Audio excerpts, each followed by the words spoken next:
Muito bem, meus irmãos, nós queremos saudar a todos com a perfeita e agradável e maravilhosa paz do Senhor Jesus Cristo. Nós estamos aqui em um momento especial onde iremos transmitir uma palavra importante para o nosso coração. E o tema da nossa mensagem é o histórico da obra de Deus e a oposição do homem. O histórico da obra de Deus e a oposição do homem. Eu convido a você nesta hora a fechar os olhos. Quem puder ficar de pé, nós vamos estar orando ao Senhor nesse instante, entregando a nossa vida diante do seu altar. Curve a sua fronte, vamos orar a Deus.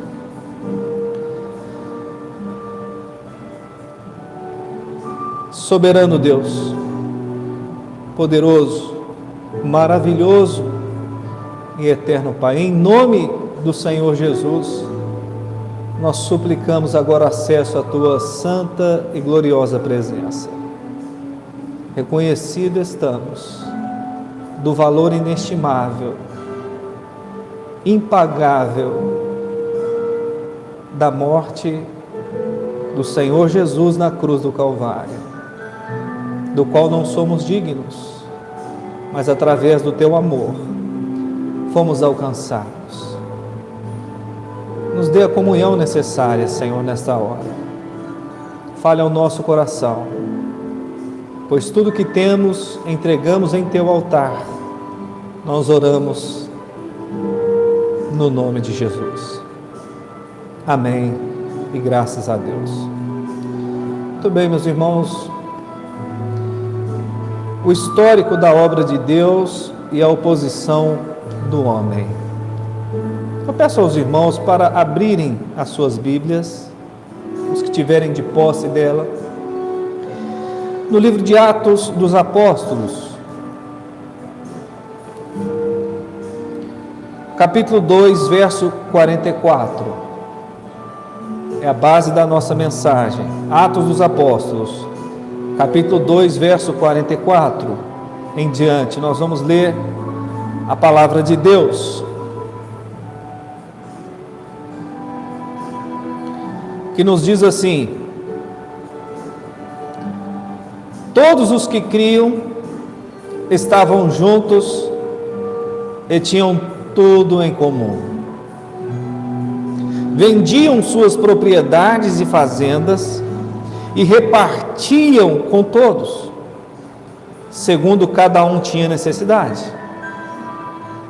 E perseverando unânimes todos os dias no templo e partindo o pão em casa, comiam juntos com alegria e singeleza de coração, louvando a Deus e caindo na graça de todo o povo.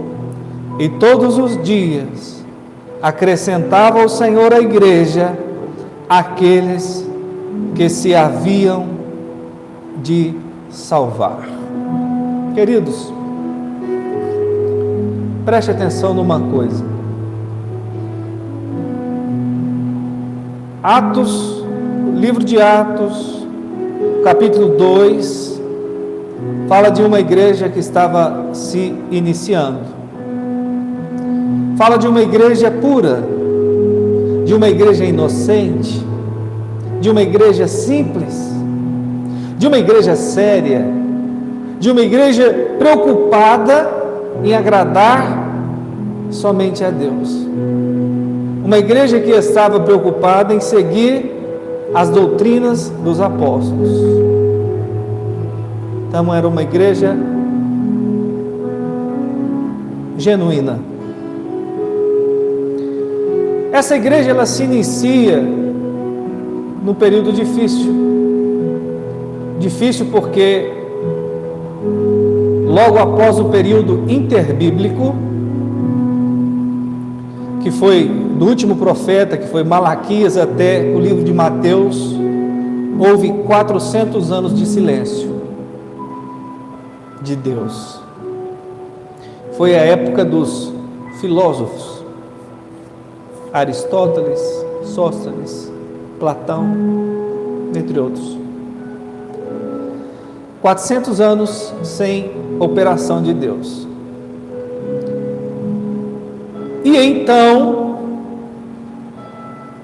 aquele que havia sido anunciado pelos profetas, Isaías, Jeremias, Amós, Obadias, Abacuque, todos os profetas profetizaram a chegada do Messias, a vinda do Messias, o Yeshua, que significa salvação, o Cristo, que significa ungido, o ungido de Deus que viria estabelecer o seu reino.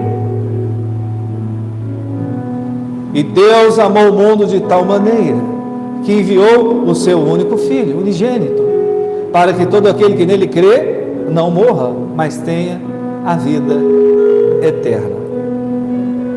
Então nós estamos falando aqui de uma obra de Deus, não de uma obra humana.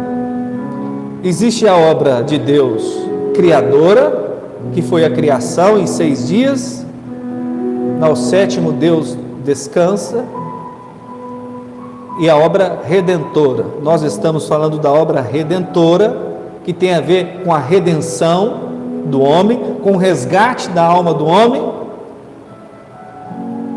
Quando o Messias vem, o homem ele estava dentro, mergulhado no lamaçal do pecado, porque o homem estava distante de Deus. Aqueles que eram para ensinar o homem os caminhos de Deus, haviam fracassado, e estavam mais preocupados com as suas riquezas e com os seus bens. Será que isso traz à nossa memória alguma coisa concernente a esse dia, os dias que nós estamos vivendo? Chega o Messias, nascido de uma virgem,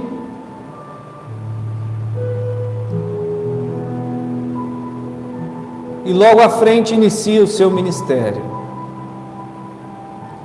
Convocou 12 homens, preparou-os para o ministério da palavra, morreu de forma humilhante, dolorosamente, agoniante. Sobre ele estava todo o peso do pecado da humanidade, o pecado de toda a humanidade sobre os seus ombros. O castigo que nos traz a paz estava sobre ele, e sobre as suas pisaduras nós fomos sarados. Meus irmãos, morre Jesus, ressuscita no 3º dia, comissiona os seus discípulos, seus apóstolos, ide por todo mundo e pregai o evangelho a toda criatura. E os discípulos são enviados. Durante 40 dias Jesus ele fica aqui na terra, aparecendo nas suas aparições, para um discípulo, para outro discípulo. Jesus aparece com o corpo glorificado, o unigênito de Deus. E ele comissiona os discípulos, mas antes ele diz aos discípulos: ficai em Jerusalém até que do alto sejais revestidos de poder. E os apóstolos, eles obedecem, até que logo após a Páscoa é chegado a descida do Espírito Santo como um vento impetuoso, e todos falam em línguas repartidas como que de fogo, e ali nasce a Igreja de Cristo.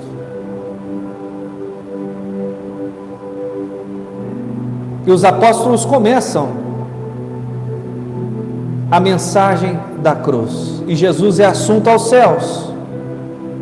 Logo à frente, um homem que era perseguidor da igreja é salvo. O nome dele é Saulo. Um homem que matava crentes, que perseguia crentes, tem um encontro com Jesus genuíno a caminho de Damasco, Ele é surpreendido por uma luz, e aquela luz era o próprio Senhor Jesus, a voz dele falando com aquele homem. Quando Jesus ele fala conosco, a nossa vida ela muda por completo.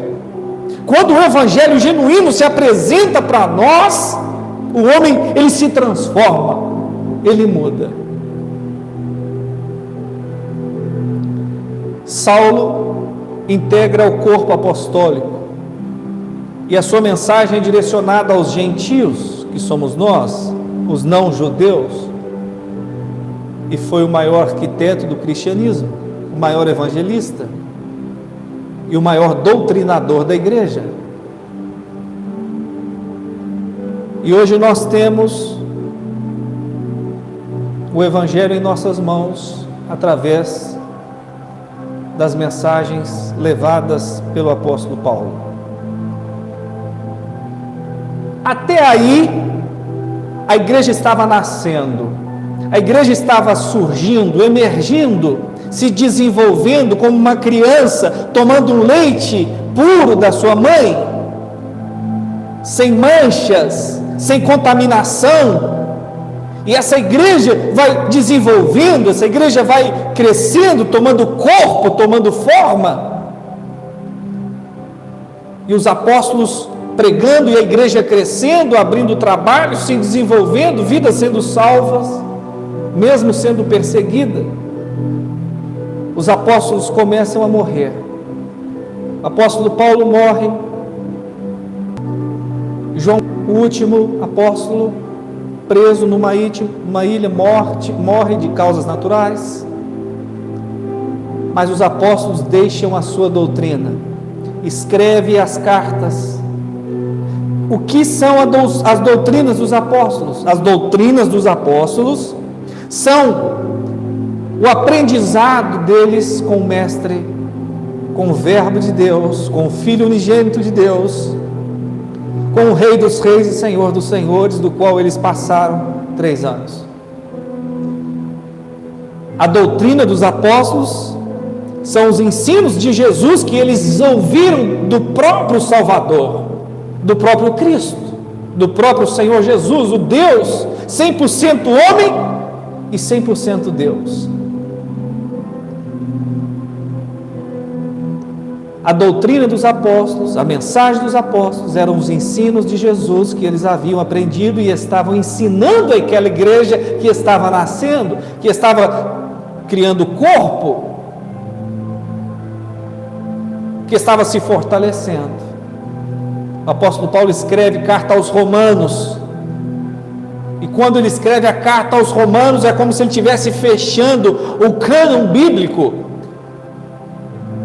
porque a carta aos Romanos ela é a teologia para o cristão, é a base do cristianismo, a carta de Romanos, o livro dos Romanos. Quando os apóstolos morrem, o cânon ele está fechado.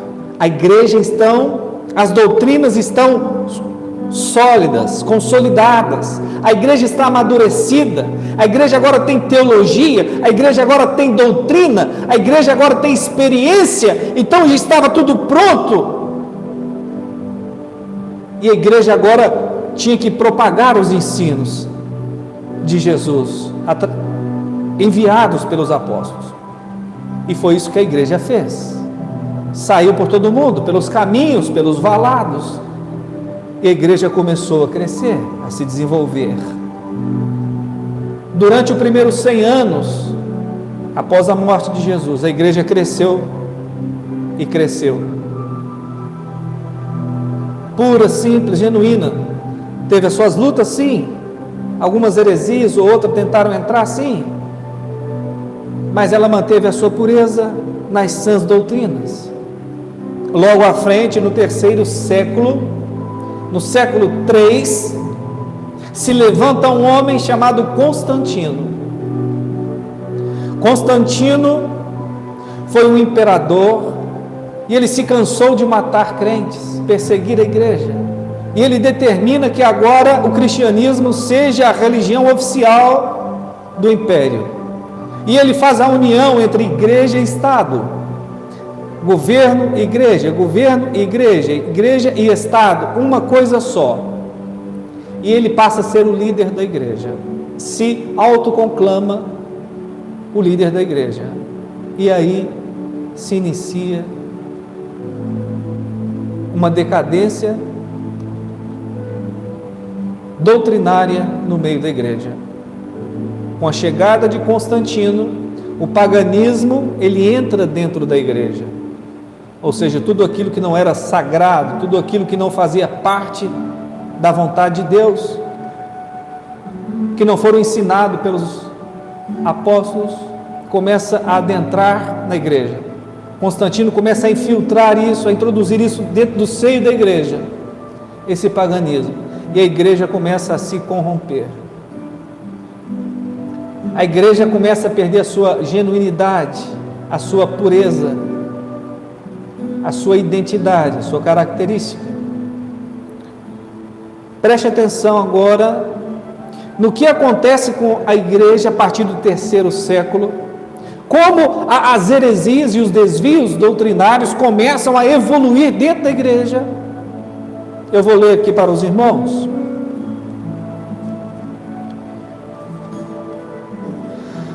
Logo no 3º século, no ano 300, foi instituído a oração pelos mortos.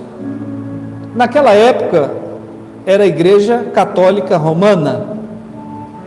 Eu digo Igreja Romana porque católico, a palavra católico significa universal, então todos somos católicos, se for pela palavra, porque todos fazemos parte da Igreja Universal de Deus.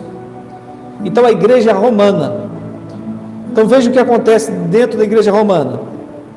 No ano 300, é instituída a oração pelos mortos. Começaram a orar pelos mortos, as pessoas que já morreram. No ano 300, começaram a introduzir a obrigação do sinal da cruz. Era obrigado a fazer o sinal da cruz, Pai, Filho e Espírito Santo. No ano 320, o uso de velas nas missas, aquelas velas de cera, tinha que acender as velas nas missas. No ano 375, a veneração aos anjos e o uso de imagens. Começaram a adoração de anjos, adorar anjos e a usar as imagens. No ano 500, os sacerdotes e padres começaram a usar as vestes distintas dos leigos, da membresia.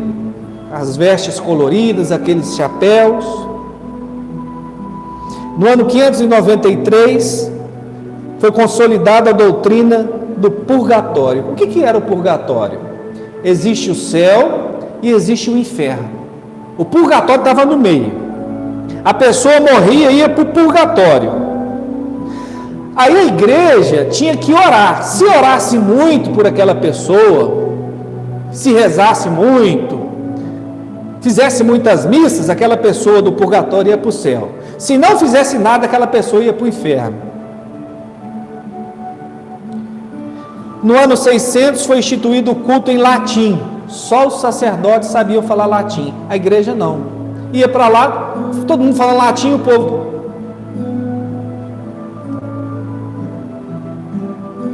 No ano 600, Maria, mãe de Jesus, foi instituída como medianeira junto com Jesus nas orações. Agora não era Jesus o único mediador.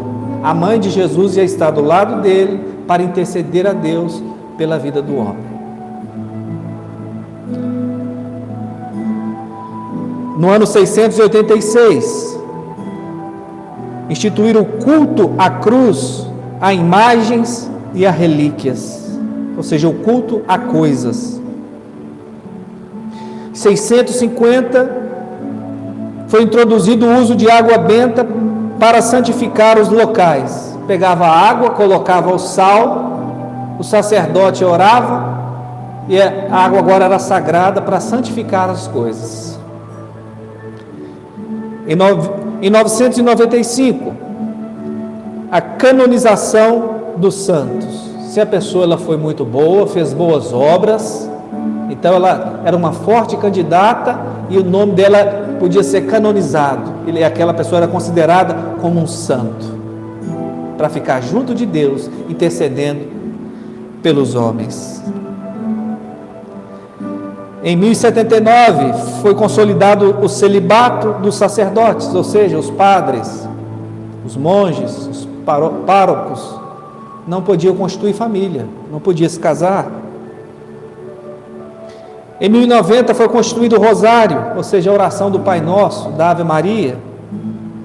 Em 1184 foi a caça às bruxas, consolidado a Inquisição, a perseguição às pessoas que iam que divergiam dos pensamentos da Igreja Romana. Em 1215 foi instaurado a transubstanciação. O que é a transubstanciação? Que é aquela hóstia, colocava na boca daquela pessoa no momento da ceia, e quando orava, aquela hóstia não era mais uma hóstia, era um pedaço de Jesus que a pessoa estava mordendo, a carne de Jesus, a transubstanciação. Em 1215 foi instaurada a confissão auricular ao sacerdote, ou seja, a pessoa ela não ia pedir mais perdão a Deus, ela ia até o sacerdote, o padre, e confessava os pecados dela, e o padre falava a penitência que ela tinha que pagar, ou subia uma escada orando de joelhos, ou rezava não sei quantos Pai Nosso. 1229 foi proibido a Bíblia para os leigos, para a membresia, só os sacerdotes podiam ter a Bíblia. Em 1414 o vinho foi abolido da ceia, somente o pão, e Jesus disse: aquele que bebe do meu sangue, aquele que come da minha carne. Uma ordenança do Senhor, tirar o vinho. Meus irmãos, até aqui os irmãos estão vendo a evolução das heresias, até que ponto vai chegando. A igreja que nasceu genuína, em Atos 2, agora ela está completamente deformada, está sem forma. E no século XVI, meus irmãos, a heresia, o desvio doutrinário chega ao seu apogeu, chega ao seu limite. O Papa daquela época, se eu não me engano, Papa Gregório, se eu não me engano, queria construir uma basílica, chamada Basílica de São Pedro, uma obra faraônica, mas ele não tinha recursos, e foi consolidado a indulgência papal. A indulgência papal. O que é a indulgência papal? Era um documento emitido pelo próprio Papa, assinado, e os membros tinham que comprar aquele documento para que os seus pecados pudessem ser perdoados e para que eles pudessem ter um lugar no céu. E aqueles seus parentes que morreram também tinham que pagar para ter esse documento. Era a indulgência. Notem, irmãos, que a igreja que nasceu nas sãs doutrinas, genuína, que foi crescendo a partir do 3º século, ela então começa a perder a sua característica, a sua forma. No século XVI, a igreja estava completamente deformada, e Deus, através do seu poder, sopra o seu ruá. O ruá é o sopro de Deus para um avivamento ao homem, e Deus usa então um monge no interior da Alemanha, chamado Martinho Lutero, um paroco, um padre, que até então foi formado para ser um monge, mas só conhecia a Torá, o Antigo Testamento. Ele é enviado para Roma, e quando chega em Roma, ele tem acesso à cópia do Novo Testamento, e ele começa a ter um contato agora com o Evangelho, os 4 Evangelhos, e as cartas dos apóstolos, a carta magna da teologia da igreja, que é o livro aos Romanos, E aquilo foi como um choque para ele. Foi impactado pela palavra de Deus. E então, Martinho Lutero, cheio do Espírito Santo, escreve as 95 teses e crava na porta da catedral de Wittenberg. Cátedra porque era uma igreja e era uma universidade ao mesmo tempo. E as pessoas iam até a porta da universidade porque ali ficavam os anúncios da semana. E quando chegaram lá, viram as 95 teses de Martinho Lutero, contendo exatamente as 95 refutações, baseadas naquilo que nós acabamos de ler para os irmãos que estão nos assistindo. As 95 refutações, os 95 desvios doutrinários, as 95 heresias que estavam sendo cometidas pela igreja romana, que havia completamente se desvinculado do genuíno evangelho, estava completamente deformado. E a reforma é exatamente dar forma ao que perdeu a forma. É uma reforma, trazer forma da originalidade àquilo que perdeu a sua identidade. E nós somos fruto da reforma protestante. E naqueles mesmos tempos de Martinho Lutero, foram levantados outros em outros locais, como na Europa, como João Calvino, foi contemporâneo a Martinho Lutero. E esta foi a resposta de Deus. Como a instituição não quis mudar, Deus tirou as pessoas lá de dentro para viver um evangelho puro e genuíno. Meus irmãos, o nosso desejo é viver uma igreja pura, um evangelho simples, humilde, sem interesses. Esse é o evangelho que você está vivendo? Esse é o evangelho que você conhece? Onde você está? Esse é o evangelho que nós estamos vendo, que está rodeado, que nós estamos rodeados? Ou será o evangelho que nós estamos vendo voltou às heresias e aos desvios doutrinários?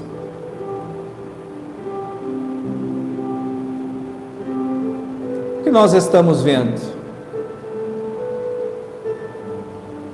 Nós olhamos para uma igreja, as pessoas rodando lá dentro, dando piruetas, cambalhotas, marchando, gritando, dançando.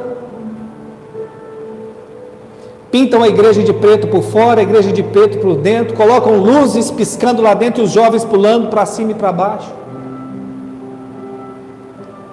Não se fala mais em doutrinas do inferno, não alerta mais as pessoas naquilo que o diabo está fazendo com a vida das pessoas, destruindo os casamentos.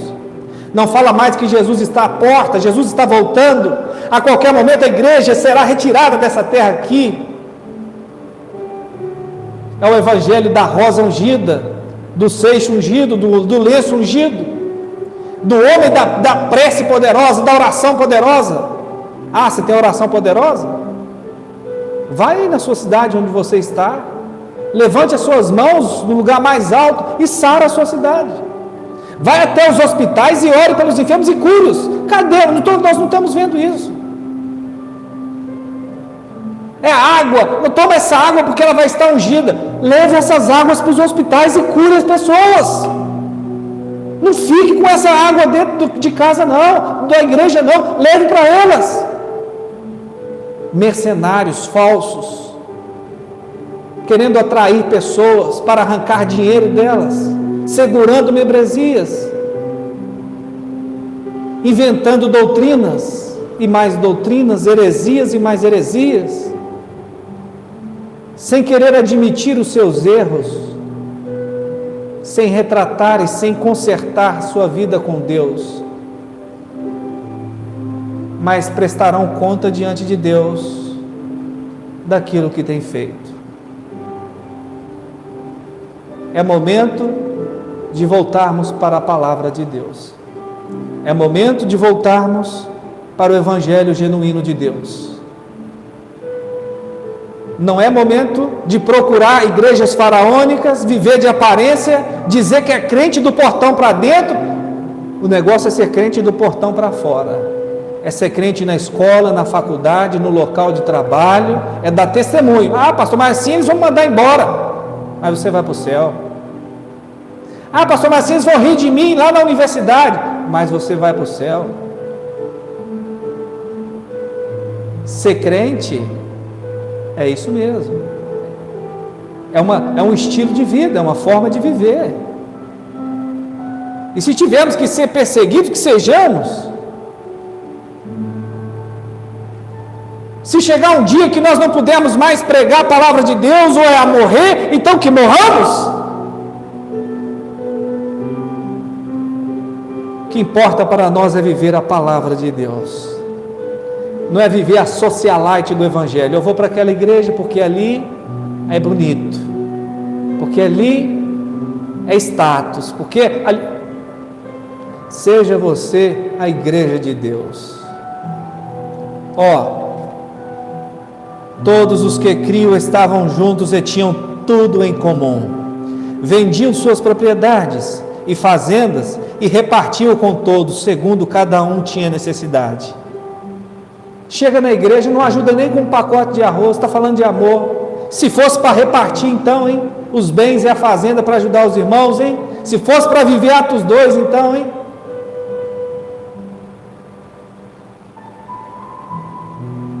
Evangelho é ter tudo em comum, é ajudando uns aos outros. Visite o necessitado, a viúva, o órfão, daquele que está passando necessidade, a alma que está perdida. Cadê o amor pela alma perdida? A salvação em Jesus. Meus irmãos, é isso que nós almejamos e desejamos.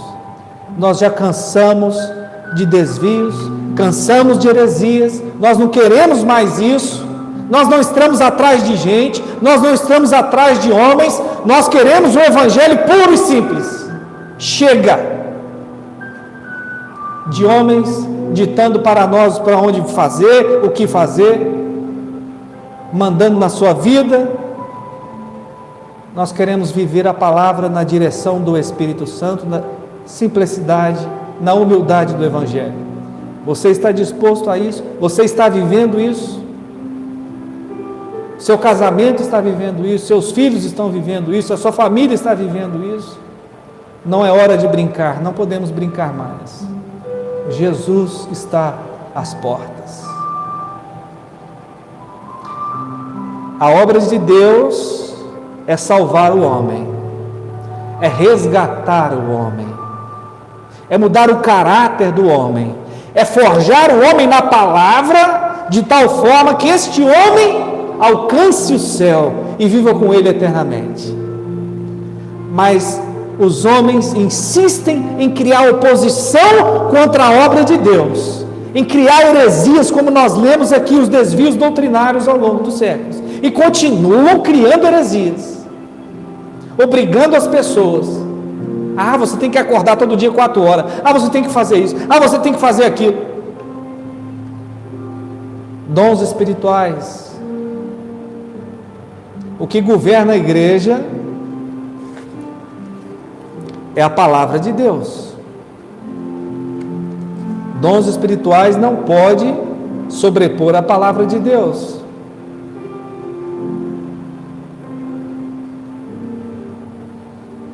Falsos profetas, falsos ensinos. Meus irmãos, e conhecereis a verdade, e a verdade vos libertará. O meu povo erra por falta de conhecimento. Que possamos mergulhar na palavra de Deus, levar a sério, buscar, examinar, estudar a palavra de Deus e viver a sua palavra. Chega de manipulações, chega de doutrinações. Vamos seguir a Cristo. Ele é o nosso amigo, Ele é o nosso maior bem, Ele é a nossa salvação. Glória a Ele, hoje e eternamente. Amém. Feche os seus olhos, vamos orar, encerrando essa mensagem. Deus da glória, Criador do universo,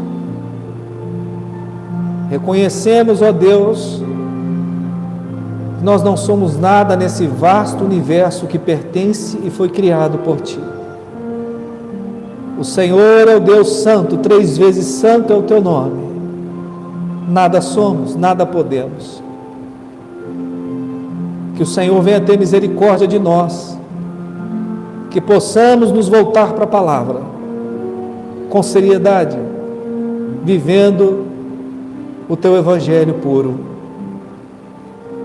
E em Teu nome dizemos que a graça salvadora do Senhor Jesus, o amor incomparável, inconfundível de Deus, o nosso eterno Pai, a comunhão, as consolações e a chama do avivamento do Espírito Santo esteja com toda a igreja espalhada em toda a face da terra, hoje e até a volta em glória do nosso amado e Salvador Jesus Cristo.